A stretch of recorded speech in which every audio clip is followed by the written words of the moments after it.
Bueno, pues acabamos de dejar al doctor Eduardo Benítez Cano Moreno hablando de temas de salud y me da... Hola Dani, ¿qué tal? ¿Cómo estás? Bien, Dani bien, López Vicente. Vivas, de López Vivas Abogados, que hoy vamos a hablar también de medicina, pero desde otro punto de vista, ¿no? Sí, efectivamente. Hoy vamos a seguir con el tema de las negligencias médicas, ya que es un campo muy amplio y nos va a dar para varios programas.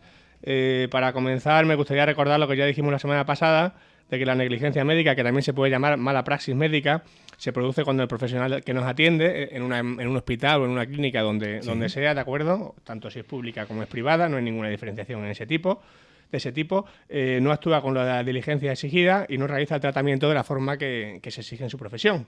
Es decir, como se suele decir, cuando el médico no actúa de acuerdo a la lex artis médica. Uh-huh. ¿Y qué es esa lex artis? Ya sabes que yo siempre tengo problemas con el latín, no se me da muy bien. Latinajo. Vamos con ello. Pues significa que el médico tiene que actuar siguiendo los protocolos que hay en medicina para ese supuesto. Es decir, pedir las pruebas que sean habituales en ese caso y actuar de la forma en la que se suele actuar en situaciones parecidas. Si el médico se sale de ahí y se causa un daño en el paciente, podríamos hablar de una negligencia. Seguramente cualquiera de nosotros esté seguro cuando le han tratado mal o cuando le han hecho una chapuza, por decirlo así, ¿no?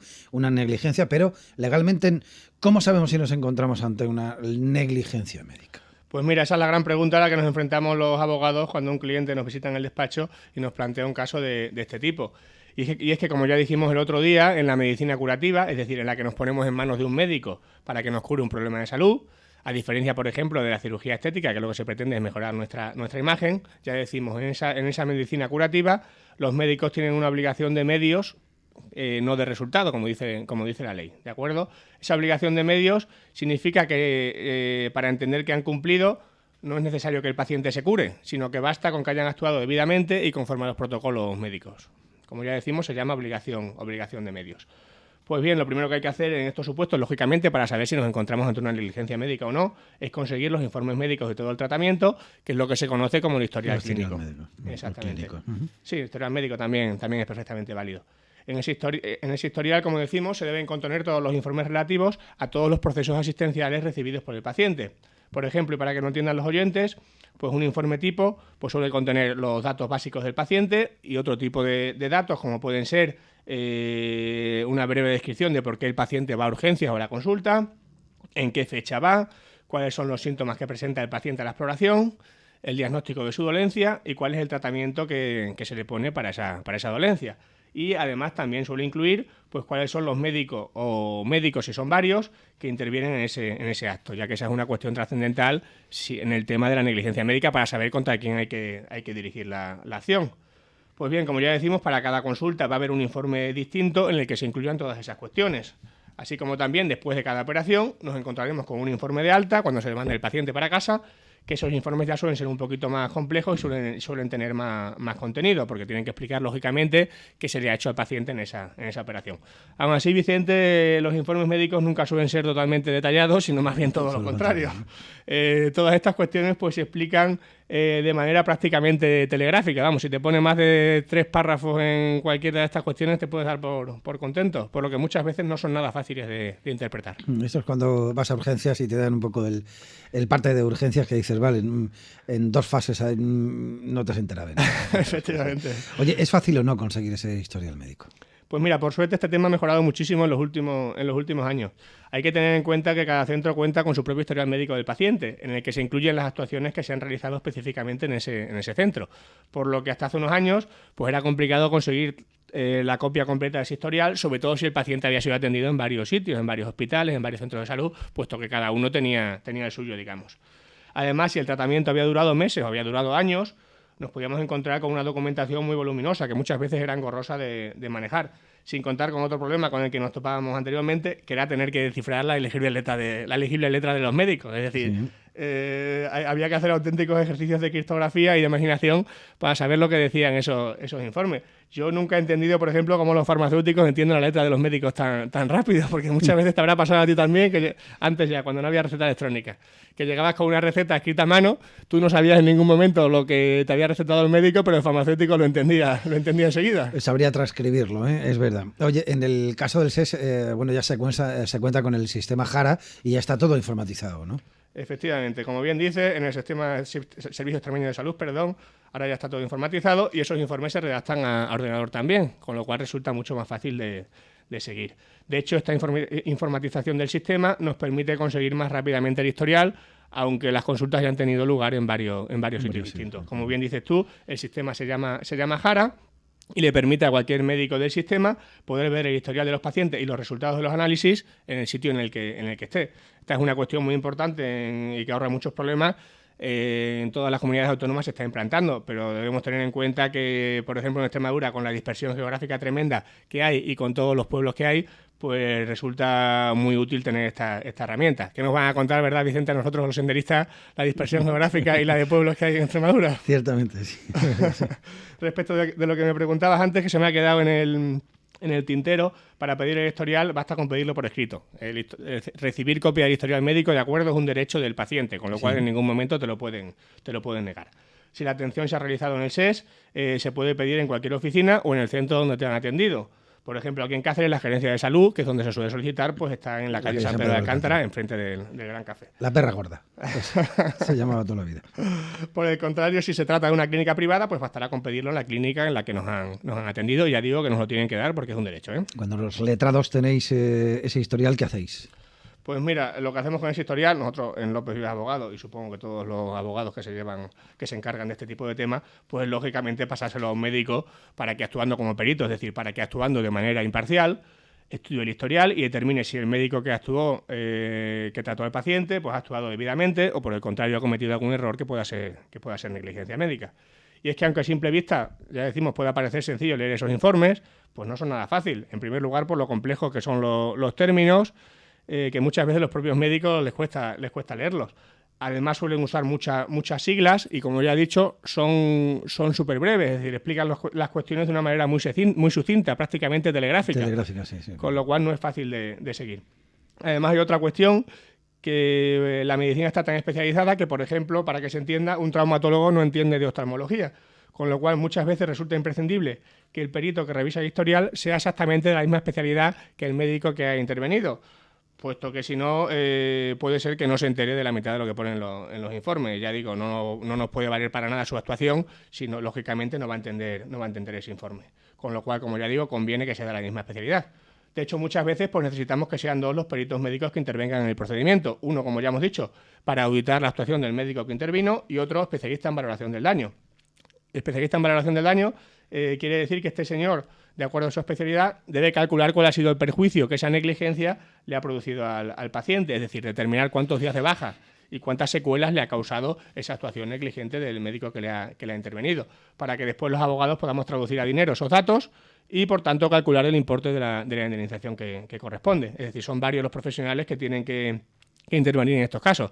Decirle a los oyentes que muchas veces estos procedimientos se ganan con costas, por lo que finalmente el cliente no tiene que pagar ni a los abogados, ni a los peritos, ni a nadie, porque va a ser la otra parte quien se haga cargo de esos gastos. Veo que es un tema complicado porque es entre médicos y evidentemente tienes que confiar en la palabra de unos y de otros porque, bueno, como tú dices, son especialidades. Pues Oye, sí. Por cierto, el otro día hablabas del consentimiento informado. Esto se firma antes de las operaciones. ¿Esto qué es? Muchas veces lo tienen que hacer incluso los familiares, ¿no?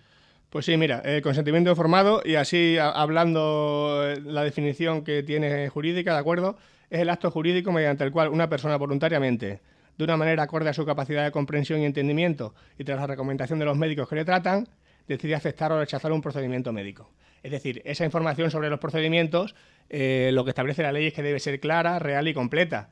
debiendo informar también de los riesgos y efectos para la salud de ese tratamiento, siendo trascendental que el paciente no solamente firme el documento, como pasa a veces, que le pasan el documento a la firma muy rápido sin prácticamente explicar nada, sino que es importante también que haya entendido lo que se le propone.